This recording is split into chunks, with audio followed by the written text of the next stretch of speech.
Welcome to the Natural Healing Wheel. I'm Jackie, and today my guest is Kirstin Carey.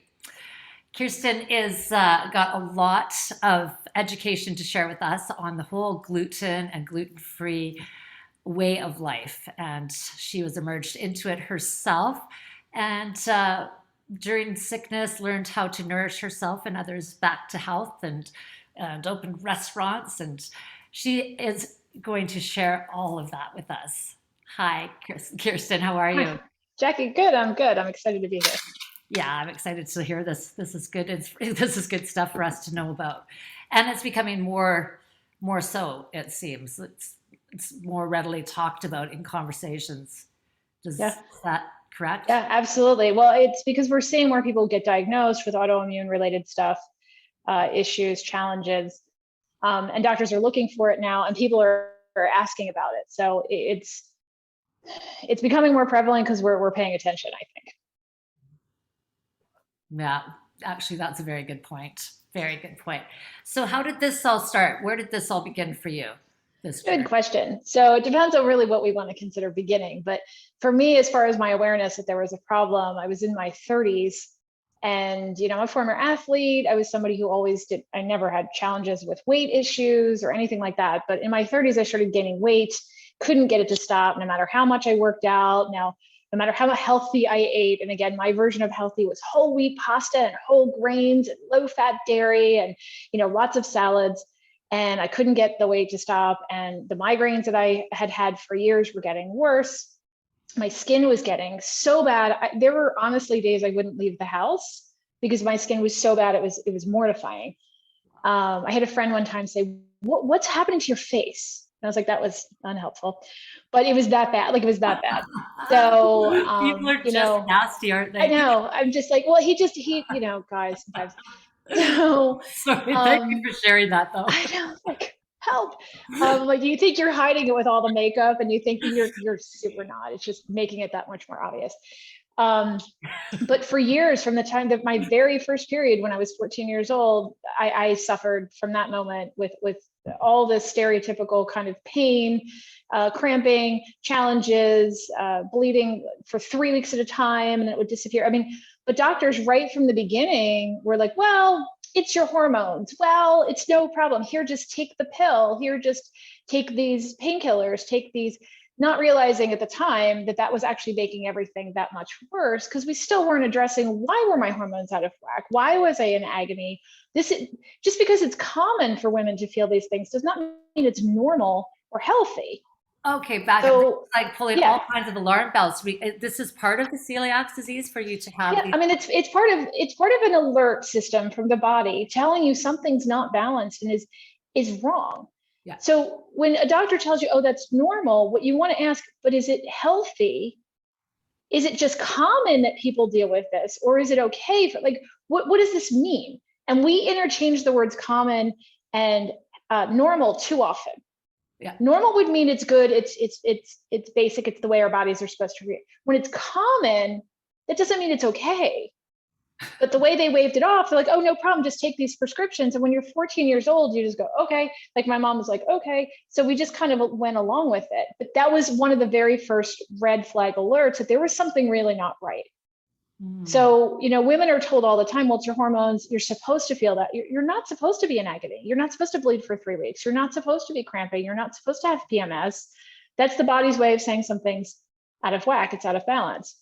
So I didn't know that. The migraines that I showed up with, typically around my period and right around ovulation, used to bring me to my knees. I would vomit. You have to be in a dark room. But again, that was, oh, well, people get those. But why? Why? Yeah. So, you just started realizing, and then my family had digestive issues as a general kind of family thing. So when I had digestive problems, it was like, oh, well, that's normal in our family. That must be hereditary. Not necessarily. This is how we eat, how we choose to handle things, what we overlook, what we bypass. My dad was always eating Malox or some sort of Pepto-Bismol or something. So it was like normal, right? But again, normal is not necessarily okay.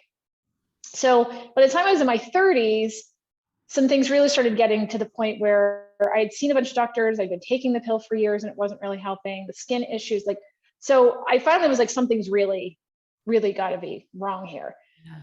And I used to have a company where I spoke to large groups on marketing and sales, and I used to get hired by pretty significantly large companies to work with their sales teams. So I was traveling a lot.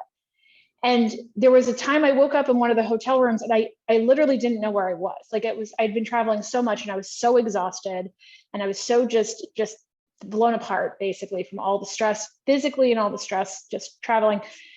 And I panicked. Like I had a panic attack. Yeah. I didn't know what to do.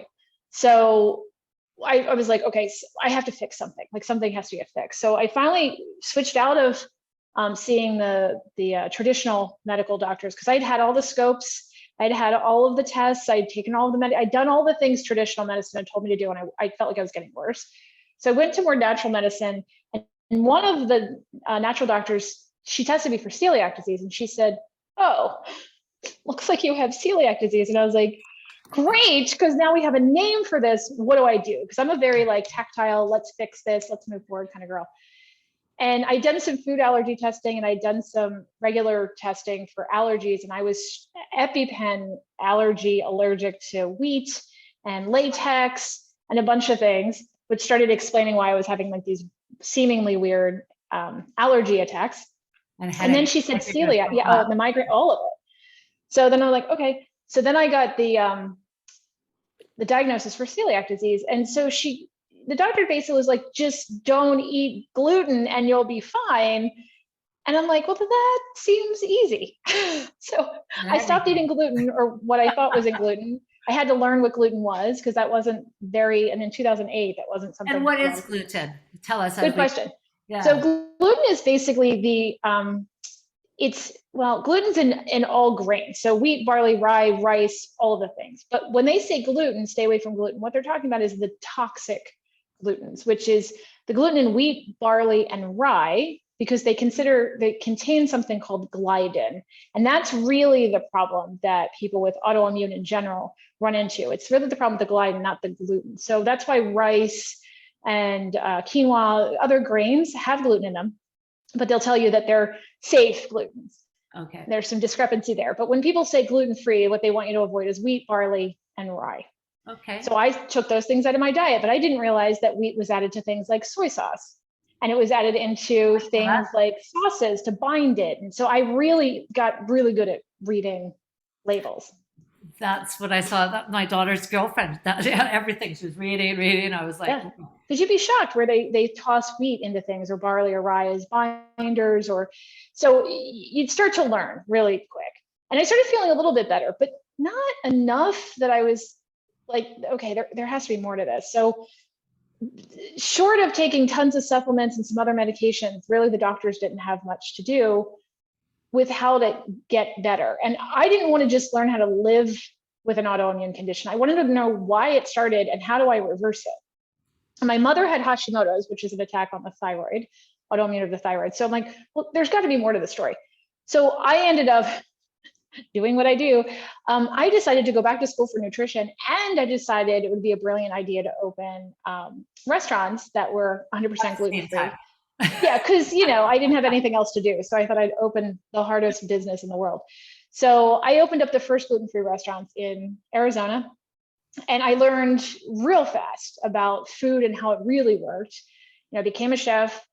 I opened obviously a commercial restaurants, and I started really learning at a deeper level on food in general and how to make it commercialized for a larger audience, not just from my kitchen. Yeah. So I created the recipes. I worked with somebody who I hired, which is an executive chef, and we really built out these restaurant concepts. Good for you. And holy cow, you're just a powerhouse. It was crazy. But of course, I put more stress on myself, which actually didn't help the healing process. But I also, again, went back to school for nutrition, went to a secondary school for nutrition after that because I wanted more. And then I started being able to do food sensitivity testing with the certifications that I had. So what we did with the restaurant is we took the food certifications for people. I sat down with them, figured out which foods were causing the most inflammation, taught them how to go gluten and dairy free. And then I created meal plans specifically for them. And then some of them wanted us to make the food for them. So I had my staff create specific foods based on their food sensitivities and their food issues, and built out food for them for the week. And then they would just come in and get their food. Because it's not easy. It's not easy to eat gluten No, free, is it? Because not when you don't know what you're now, doing. Yeah, now it's way easier. yeah, Yeah. But yeah. when you don't know what you're doing or it's new, because we have found that gluten and dairy, so anything from an udder, so milk, cheese, butter, ghee, cream, anything from some sort of animal, when it comes to milk, that also causes just as much of an issue for people when they have an issue with gluten, because the body sees them as very similar. So we went gluten and dairy free with people. And then when they found out, like, oh, I'm allergic to apples, or I have a food sensitivity to bananas or something else, then it just got harder for them. So my team, and they found it was fun because they're chefs and they like to create, they would create the meals for these people and they'd come in a couple times a week to do it. Then we started getting people outside of the area who wanted more help. So then it was like, how do we do this? So shipping food, not the easiest thing in the world. So we started leaning harder into teaching people and creating courses and classes around this. And then I was approached by a nutrition school to create their food curriculum. So we did Wow. that for them, which was I'm super so cool. proud of you. Sorry. Thank you. This is awesome. Good for you. Wow. Um, I keep interrupting you, but it's quite something. Good for I you. know it. Well, I mean, I have a belief that everything that happens in our lives happens to for us for a reason, and it doesn't happen to us. When you can flip over into the idea that everything's happening for us to teach us something, to help us become truly who we are, it shifts the perspective. And so I'm like, well, there has to be a reason that I got this. And one of my superpowers is being able to learn things very fast and be able to break them down, create formulas around things or processes, and then teach other people how to get the answers more quickly for themselves. So I'm like, well, let me use that superpower and figure out how to do this. And then I can help more people not have to suffer through Yeah. this. So that's how we started the process of how do you not just eliminate this, but how do you actually heal the damage that was done from whatever autoimmune disease you're dealing with. So my husband then decided he would leave his full-time job, go back to school for nutrition, and he joined my team. And he started helping. He has further certifications and degrees in education on the lab interpretation, the science, the physiology, epigenetics. So he comes on as what we consider the science expert. Nice. Yeah, and I'm more, and he's nutrition as well, and I do nutrition in what we call the soul part of it. So we've got, as far as we have found, the solution you need to find your freedom into health and healing is you need the nutrition piece. You need to know what foods work best for you. There's no one diet that fixes all things for all people. Yeah. So finding the right diet for you in the journey or where you are in your healing journey, understanding what movement is helpful to, what type of exercise is best for where you are in your journey. So that's more of that like nutrition. The science component, really understanding the right labs that'll really help understand what can you do about this. It's not just you're sick. Okay, we know that. Why? What's it doing? Like, what is working against you? What can you actually do about it? Why is your gut imbalanced? What's the problem? And then understanding really the physiology behind your needs and what's going on for you as an individual. It's more the science component. And then what we call the soul component is more of how are you emotionally balanced? Where are you out of balance? What underlying potential triggers, traumas, challenges are hiding underneath the surface that's causing or stopping you from being able to heal? It's huge. So It's huge, huge. huge. So when Yeah. I went back to school after the nutrition certifications and everything, I got more in depth on the trauma healing and rewiring the subconscious so that you can open yourself to a true healing space. So we get into like, what's driving you? What's your purpose? What's an underlying inflammatory issue emotionally that's causing you not to be able to heal? How do you rewire those things? How do you heal from past traumas you didn't even realize was a trauma? Or maybe you know it's a trauma, but you're not actually dissolving the trauma, you're just re-engaging it. And how do you get out of that? What identity conflict are you in? What's paradigm that you're dealing with? So we teach people that from Wow. a holistic scientific side as well. That's more of my area of expertise. So all the alphabet soup letters after my name tend to go more into that. But just So dealing with that myself, I can tell you right now that that's everything right there. It's just, yep. and you know how we watch people bless their food, and Mhm. there's a thing about that. I mean, as soon as you There look at is. a glass of water, the water starts to energetically change, right? And Yep. so there's like And there's so many different components now that we can bless ourselves with. Like, yeah. I love what you're saying. It's yeah, I'm signing up. It's So what we found, and I think the reason our ourselves. clients get the results that they do is because we incorporate all of the pieces that need to be there for whole healing, not just a piece of it. Because a lot of people have done things in the past where they felt better for a period of time, but they couldn't hold their results. It's because there's still these underlying old patterns or underlying belief systems that are stopping them from being able to get the healing that they really can do. I mean, we're amazing. The body is amazing. When you support it properly, it's inherently able to heal. We were designed to heal. Just have to take the things out of the way that have been causing that problem to continue, the underlying root issue. It really is incredible. And I even say, like, to my kids, when they're crying and they've got, they're bleeding, it's like, look at your body repairing itself.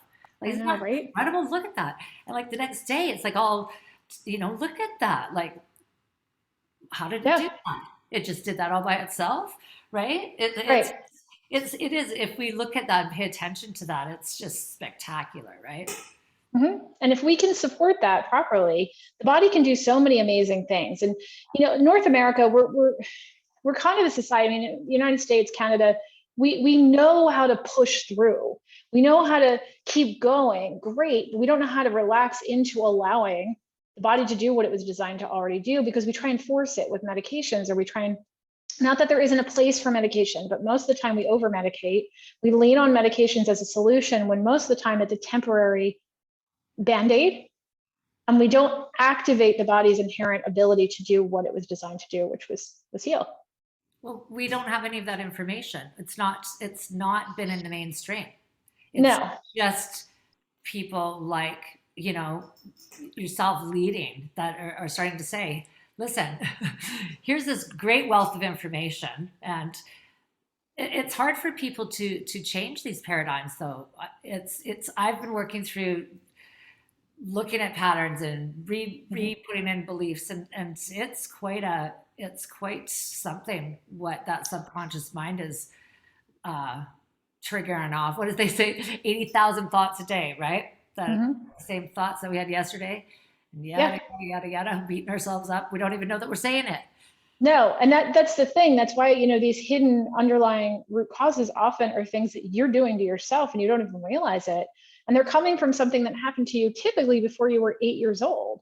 So if they're hiding from you, and a lot of times we can't see them because we have our own defense mechanisms that block us from being able to see these things. Because sometimes seeing them feels bad and we don't like to feel bad. So we block ourselves from doing that. But if we don't feel the feels, as we like to say, and you don't allow them to surface, you can't dissolve them. They just get shoved in there, and then they just keep festering and festering and festering, and they turn into a physical symptom, because it's our body's way of trying to communicate with us that there's something not right, that it needs help with. You So need to like if say that people, again, because it's so simple, but yeah, it's so profound, right? It's just that exactly. yeah, if people would understand that the body is a physical, mental, and emotional body, they're all connected all the time. So if you're having a challenge physically, it can show up as an emotion. It can show up as fear, show up as anxiety, depression. They're symptoms. They're not who you are. People aren't, I'm not depressed. You are having a depressive response. And when we reinforce that in our medical communities, we reinforce you have a thing and therefore you are that thing. And I'm like, no, it's just a diagnosis, it's just a symptom that the body's saying I'm out of balance and I just need help getting back there. Okay, So it's I not who really we love that are. you just said that. I really love that, because then people are labeling themselves, I am Yes. whatever they are, right? And then they're that for the rest of their life. And so now that's who you are. Like, no, it's not. No. It's And exactly what you there's, said. It's yeah. it's part of your journey and some energy that you're moving through. But Yes. how do so you're saying when you're feeling the uncomfortable feelings, you just sit and just feel them and try Well, I not mean, to. the first thing is even recognizing that they're there, acknowledging that they're there. We call surfacing and witnessing. When you can see it, you can say, I feel So a lot of people say, well, I'm angry. I'm like, well, what are you really feeling? Because it's not anger. It's what else is it? Is it resentment? Is it guilt? Is it embarrassment? Is it shame? What are we really feeling? Let's get the language around that. Yeah. Where in your body do you feel that? Because it tells you something. Like, do you feel anxiety? Do you feel resentment, shame? Are you feeling it in your gut? Are you feeling it in your chest? Are you feeling it in your belly? Like, where? And because a lot of times it'll show up like in a shoulder, or it'll show up in lower back, or it'll show up as a pain in the knee. And if you can sit with it, you can actually start to identify, why is the body communicating with me through migraines, or through stomach distress, or through bloating, or through diarrhea. I've actually popped a rib right in the back of my heart chakra twice during couple counseling. I bet. Literally. Yeah, because all that stress is right there. Yeah, and popped it right out like it's painful twice. Yeah, it's telling you it's overloaded. It needs help. It needs your attention in that area. Down, right? Mm-hmm. Yep. And that's so our like natural response to do that. Yes. Yeah. But that's the worst thing we can do. Right, is ignore it. And when people, we try to help our clients understand that every single symptom, every single response, every single thing is a conversation the body's trying to have with you. It means something to you. So like Hashimoto's doesn't just happen. Celiac disease doesn't just happen. Migraines don't just happen. There's a underlying thing that's causing it to happen, and it means something to you. Like we had a client, she was doing great. All the symptoms, she had a list of symptoms, all the list of symptoms were going great, except for one. No matter what she was doing, the weight would not come off. I'm like, okay, so let's figure this out. So I said, well, the weight means something to you. She's like, well, the weight means, and she's all, and I'm like, it means something. Somehow your body sees the weight as being safer to hold on to than to let go of it. So everything that's going on in our world, any choice we make, any thought we have, it's because we think we'll be safer if we have that thought, that reaction, that thing, than if we let go of it. So let's find where the safety is. She's like, so she's kind of rolling her eyes at me, but she'd been with us long enough. She knew what I said, this stuff, it meant something. So I had her do an exercise where I had her write out 30 reasons, 30 benefits to the weight, and 30 drawbacks if she let go of the weight. Wow. And she's like, this isn't going to tell me anything. I'm like, just humor me. So she goes, okay. So she goes away for a couple of days. She comes back into one of our client coaching clinics. And she said, well, I'm really frustrated. I could only come up with 12 for benefits, and I could only come up with like 8 for drawbacks of if I got to the weight I wanted to be at. I'm like, okay, let's hear what's on your list. So she starts listing the benefits to having the weight. And number 4, she wrote down, I won't starve. And then in parentheses, she wrote, ha, ha, ha. And I'm like, oh. I said, so tell me more about number 4. She's like, oh, it's just being silly. I'm like, tell me more about number 4. When were you starving? And it was like, her whole entire body changed. Her face shifted, her body, and all the other clients that were there were like we could all feel the energy shift. Wow. And she said, she breathed out and she said, well, when I was young, I was 18 years old when I got married. She said, I married the first guy basically who asked because I was in an abusive household when I was a kid. I wanted out as soon as possible. So I married this guy, barely knew him. He was also abusive, and she didn't realize that because he was, the perfect guy in the beginning. And she got married at 18. She ended up having babies very early, so 19 years old and 20. By the time she was 20, she had 2 little kids. And the husband finally walked in one day and said, I'm out of here, and walked out. Wow. So at 20 years old with 2 infants, she's left on her own. She has a high school education. She doesn't know what to do. So she starts describing this scenario that she knew she needed to do something. There were times in that week where she had to get a job. She had to figure out how to get the babies taken care of. And she said there were weeks where there wasn't enough food for all 3 of us. Oh, that's sad. Right? So you start seeing the trauma. Yeah. And she said, so there were nights I just didn't eat. And so now it was a very specific phrase that she had used, I won't starve. And then she said, ha, ha, ha. So the ha, ha, ha is her way to mask it. Yeah. Right? Humor, a lot of times we mask our traumas. The word starving really meant something to her body. So we discussed that. She said, well, this is silly. This is dumb. This couldn't possibly be a problem for me. That was 40 years ago. I'm not starving now. Why would I still hold on to extra weight? And I said, tell me about the food in your house. So she starts describing, she's got a refrigerator. She lives alone, refrigerator full her freezer is full and she has an extra freezer that is full with food all the time. My sister was like that, and I was shocked by that. She was by herself. Mm-hmm. There's an underlying belief that at any moment she could be in a situation where she was starving. Now, this woman was amazing. She put herself through college. She ended up putting herself through engineering school. She's an electrical engineer.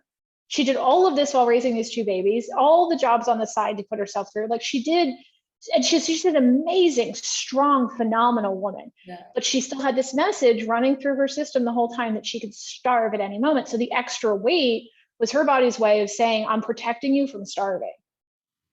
Yeah. As soon as she made that connection, and we talked about how amazing her body was because it was keeping her protected, but she doesn't need that protection anymore. We worked on that piece for her to dissolve that belief. The weight came off. Oh, wow. Wow. You know, and these are so powerful. I found a couple of like really good nuggets of mine just these last few days. And it's just, there's very simple. And I think that's why they get past us, right? Because yes. we think that that's a thing, but right. It's huge. Yeah, just, yeah, interesting how it just keeps mimicking and mirroring. Yeah.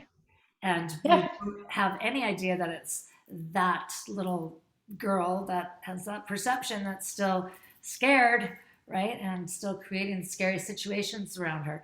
It's just that powerful, isn't it? Yeah, and when people start to understand how we're wired, our brains are wired to keep us from dying. So all the time, our brains are looking for what's dangerous, and it believes whatever we've done to this point, the familiar pattern has kept us alive. Even though intellectually we can look at that pattern and say, well, it's not a good choice for me to do this, but our underlying belief that it's at least kept us alive to this point is more locked in from safety than by changing something. So that's why you'll see people who know better. I mean, there's nobody on the planet. I mean, maybe there's somebody, but most people on the planet could tell you eating McDonald's or eating fast food isn't healthy for you. But there's reasons we continue to fall into those patterns to make choices. I mean, most people know whole foods are a better choice. Organic is a better choice. I mean, just kind of across the board, right? Let's not overeat. Let's not eat a lot of sugar. They can tell, but people do it and continue to do it. Why? Because we stick with what we know. We stick with what we learned. We stick with what we grew up with. Yeah. So when you can undo those patterns and allow yourself to feel safe in a new choice, you can hold on to that new choice and just keep getting better, faster, more easily. How long do you think it takes to really replace one of those patterns? It's a good question. It depends on how quickly you are able to have faith that this is the right choice. We've seen people undo patterns, like literally in one exercise, we'll have them undo a pattern. Some people, they'll undo it for a little time and then they come back and they're like, oh, I'm back. Okay, let me see. And they need to go through the experience and have some of those ups and downs sometimes because it's part of their journey. Some people, you can tell them that the stove is hot, but some people need to touch the stove to make sure. Oh God, that's me. It's just terrible. But that goes back to wake up. But it goes back to how we learned, right? And how we learn best. And sometimes we need the pain in order to get the solution and the answer. Yeah, it's like it needs to be really cut and crystal clear. Like there's no ifs, ands, whats, because society likes to dismiss. You know, the box that we're in is kind of, oh, well, maybe that happened. Oh, well, maybe that was a synchronicity. Oh, maybe that, you know, and then we go kind of falling back onto the majority of what we know and stay as well, I believe. Yeah. What is familiar wins out most times, even though we know better. So it's how do you reinforce or how do you replace an old familiar pattern with one you know will work and then help it stick. And that's why when we work with people, it's not every time we've ever seen a quick solution for people, like it's an 8-week program, it's a 6-week program, it's a 3-day detox. They're like, it was magical. I bet you can check in with any of those people. 90% of them within 6 months are going to slide back into old patterns because they didn't focus on how long did it take me to get here? Most people aren't just having a problem today. Their body has been having a problem for decades most of the time. And how do you undo that? Yes, and generational, yes. So you realize it's been handed down, Yeah. And then you start to, it's normal in my family for everyone to have this problem. Like, that doesn't mean you get that problem. A lot of it's been conditioned into you.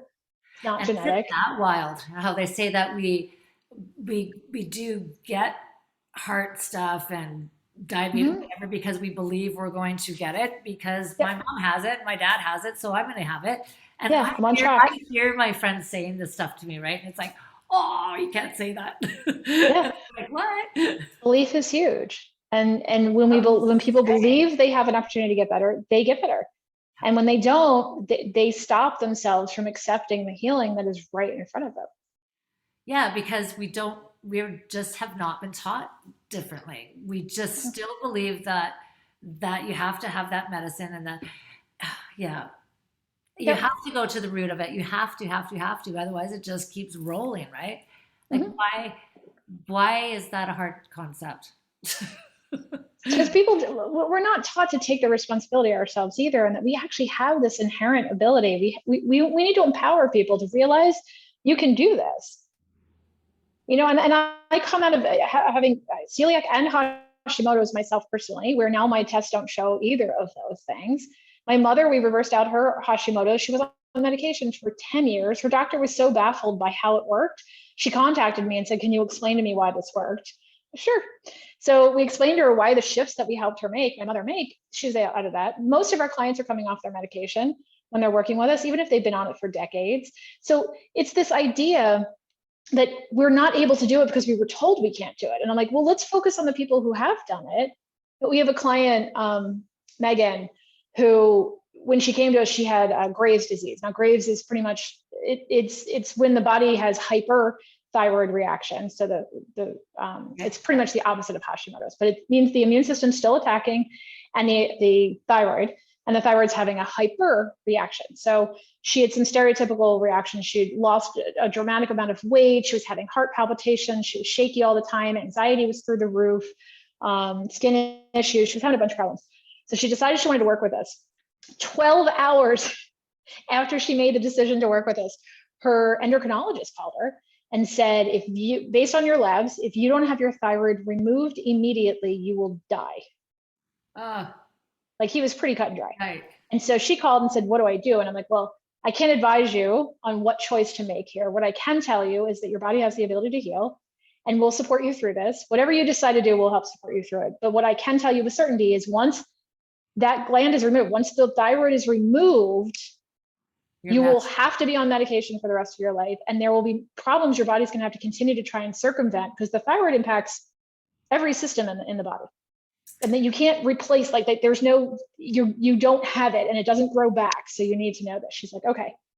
So she made the choice to work with us. And she said, look, I'll give it a couple of months. Let me see what my body's up to. And then, because I can always do this. But the way the doctor was talking, she had to do this literally that next day. So she said, I'm going to give it a couple of weeks. So we worked with her for a couple of weeks. Her lab started turning around so quickly that she said, okay, I'm all in for the year. Let's do the whole year. So we continued working with her for the whole year. At the end of the year, her doctor ran a bunch of labs again. And 2 weeks went by before he contacted her, because he thought the labs screwed up. He couldn't believe these labs were hers. Yep.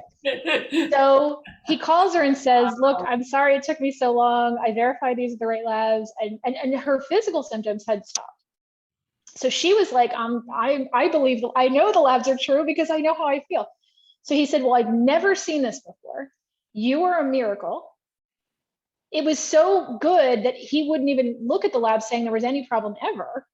So now the diagnosis is gone as far as he's concerned. He's not telling her to take the thyroid. He's like, well, it's some sort of miracle. It's a good thing we didn't take the thyroid out. You're fine, basically. But he's like, you're a miracle. What are you doing? What medication are you taking? And she said, well, I'm not taking anything. I worked on my soul work. I did my spiritual work. I did the work around the food. And he said, well, that has to be more than that. What else are you doing? She said, that's it. Like, that's a big deal, but that's it. So he just kept saying, well, then you're some sort of miracle. So she sends Anthony like this huge email explaining exactly what had happened. We actually did a video with her talking about it. So if people want to see this, they can go to our website.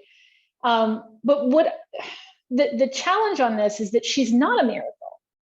That's right. She's not. Her body did exactly what it was meant to do. This should be normal.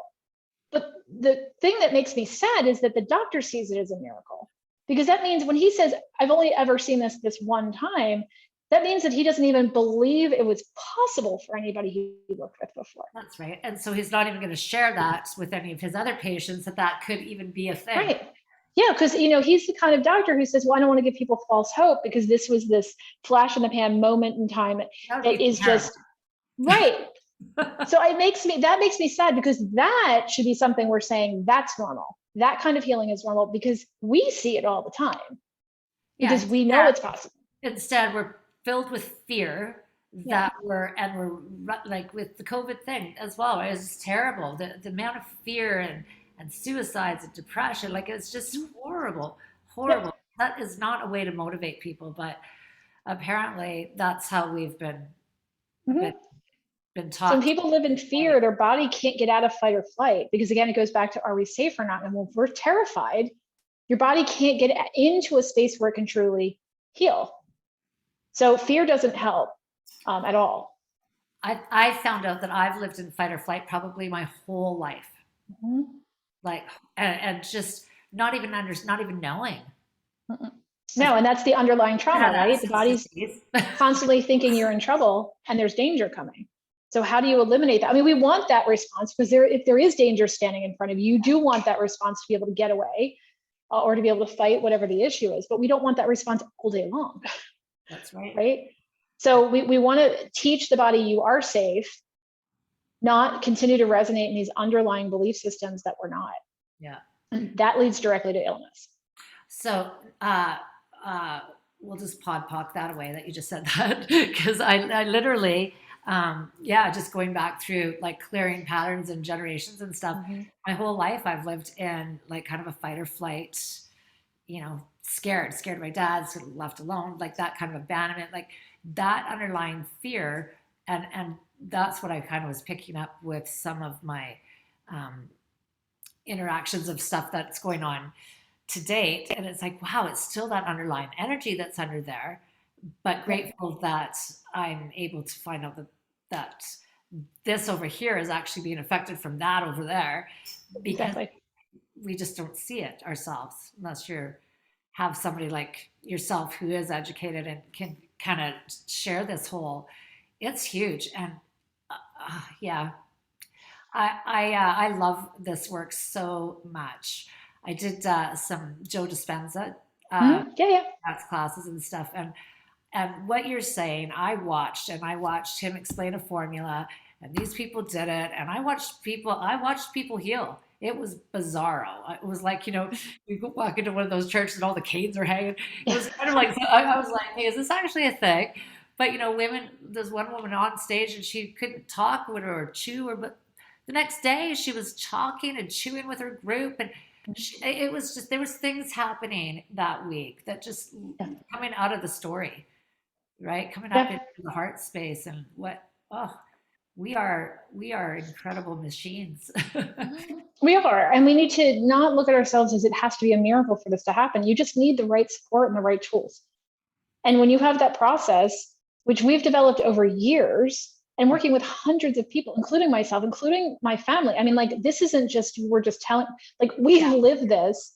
All of our team members, all the people on our team are past clients, except for my husband. But he went through the journey with me, right? So he knows what it's like to be a spouse watching things fall apart. And you love him, so he gets a pass. I do, so he gets a pass. But he knows what it's like to be on the side of the spouse, of you love someone, you don't know how to help them. Yes. You don't know how to be there for them. So we also work, with the family too, sometimes to help them be the best support system. What is the name of the organization again? Nourish? Yeah. So if anybody wants any more information on any of this, they can go to nourish123.com. We've got free classes and free 3-day challenges and information. And we've got stuff all the time, because my goal and the goal really of the team is to have as many people understand that this is possible as possible, and get more of the word out there. And then when people are ready to get into that space, then we've got a process that works on how to do it. But just the idea that people understand that this isn't a miracle, that they can have this everyday miracle happen for themselves, needs to happen. More people need to know that. I agree. I agree 100%. And, I know that what you're saying, like this kind of formula, this is so powerful. And I'm just cleaning up and healing from a whole pile up of trauma as well. And Yeah. hence the natural healing wheel. Um, but this is something that I really need to focus on. And I would love some support in this area from somebody who's educated, knowledgeable, and like this, what you're saying, like the whole round, the mind, body, soul, it has to be that. It Yeah. has to be And that. if you're missing one of those pieces, the body won't find the path as the way it needs to, or it won't hold on to the path. Yeah. So if you're missing one of those pieces, or they're not coming together cohesively, that's the other thing. Sometimes people say, well, I have a therapist I'm working with, or I have this natural doctor, or I have these supplements I'm taking, or I have this trainer. And I'm like, that's great. But if they're not all coming together on the same page, Yeah. you get this conflict. There isn't that cohesive energy pulling all of the puzzle pieces together for the better picture. Yeah. Yeah. Yeah. Yeah. Yeah. Great analogy. Wow. Wow. Good for you. So how long have you been doing this? So I was diagnosed originally in 2008. So I started going back to school Yeah. right in there, 2009. And I opened the restaurants in 2010. So that's when I started taking on clients when we opened the restaurants, and we started doing that. Because again, my background is sales and marketing and working with clients and coaching them through that. So I had the coaching skills. I just had to adjust what the object was, or what the goal is, and it's really helping them find healing. And then I just keep going. I mean, between my husband and I think we've got every letter in the alphabet as far as all of our certifications. And so I just keep still, I am knee deep in it all the time, and learning other processes and other pieces and other, just making sure that we have the best way, most cutting edge solutions for our clients to find their simplest route Well, there. and what you just said there, that's important because the information is updated. It's changing Mhm. so fast. And then you hear some of these other doctors and scientists saying they're not teaching it because they're waiting for the next generation of teachers to teach it. They don't want to change the textbooks. It's like, No. yeah, what you're teaching isn't you guys know better now. Like that's not a thing, and you're going to just teach it anyway. Right. It's fast and it's exciting, and it's our bodies and how we work in the universe. And Yep. yeah, it's fascinating. I love all that. Yeah. Yeah. Yeah. Yeah. And when you can find a simpler, easier, faster, better way to do something, we incorporate that in and teach our clients. Because here's the thing, we shouldn't have to go to the level of learning that my husband and I have had to do to learn how to make this happen. People shouldn't have to go to that level. Let's find a quicker solution, shortcut solution to get there. And when I say shortcut, I don't mean like you're just skipping things. It's Yeah. let's do what works and what works for people, but find the best solution for you, because that's the other thing. People are individuals. Yeah. So there's no one perfect diet for autoimmune. And people will argue with me on this one, but I'm like, this is what we found. The only thing that we are black and white on as far as diet is going to be gluten and dairy. They are not going to help you. They are making things worse.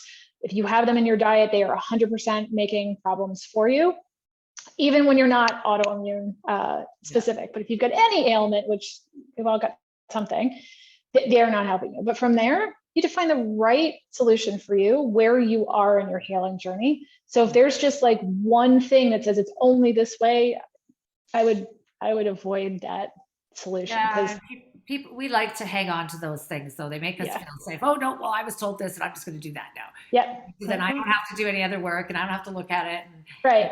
and I don't have to have this conversation because I'm right. Yeah. And if it's working for you, I'm like, good. But if you're having a problem, let's find a better tweaked solution for you individually. But the overall solution, the overall puzzle still is you need the pieces to come together so that you come back as a whole healed person. And this is happening for me, Yes, not instead to, of to me. and that's huge, huge because our whole society is victim. We're all victims, and we all play it, and we don't even we all just do it because it's just what we do as a society, right? Oh, what was we, and then we get more of that, and it's just unconscious, and we give our power away. And so Yep. they, what your statement, which is that little slip of a thing, and all of a sudden now you're in charge of your life. Right. It's so Yeah. it's so simple, but it's not. It's so because Yeah. we It's just simple, haven't but learned it's not that. easy. It's so, yeah, we just Right. don't know it, Right. right? I think that's what it is. Mhm. Well, thank you for teaching us today. That was Well, thank you fabulous. for asking. Great knowledge. And Yeah. so I'm going to put with our video all of your information that people can get a hold Mhm. of you. And like, do you do like big class like Zoom nights or that kind of thing as well, or Yeah, we have all sorts of things. So we have a YouTube channel. We've got tons of information on there. We've got, we're Instagram, we're on TikTok, we're all over the place. But again, on our website, nourish123.com, we've got classes, we've got pieces that people can just jump into. We do events periodically as well, or sometimes we bring in other experts as well. But we do classes and live events all the time too. So now our website has all of that. Because okay. again, I want more people to know Yeah, about this. And then we have a book coming out in a couple weeks, so that will be available for people too. So lots of fun that's stuff. called. It is called Independently Healthy. So Nice. how do you find your independence and be healthy on your own as a whole person and not have to depend on Yeah, anything yeah, else to get you there? yeah. Teach them how to catch the fish, right? Yes, Yeah, yes, yes. yeah. Well, you are brilliant, and I'm very, very grateful to have met you today. Thank you for sharing all of this, and I look forward to catching up with you. Yeah, me too. Thank you very much for having me on. Okay, have a good rest of your day, and thank you.